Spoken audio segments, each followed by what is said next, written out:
इस दावत की वजह क्या है गुंदू साहब?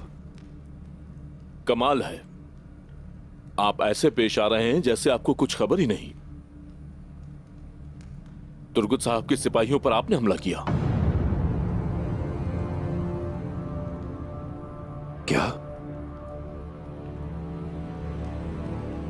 ये आप क्या फरमा रहे हैं गुंदू साहब? मैं सिर्फ यही नहीं किया है, एक काम और किया है। पहले तुर्गुत साहब के सिपाही मारे गए और अब उस्मान साहब का घोड़ा मार दिया गया है। समझ नहीं आ रहा।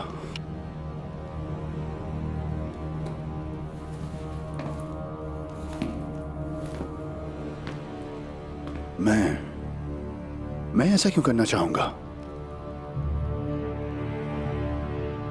ठीक है, मगर अपना जवाब मुझे मत बताएं, उस्मान साहब को बताइएगा।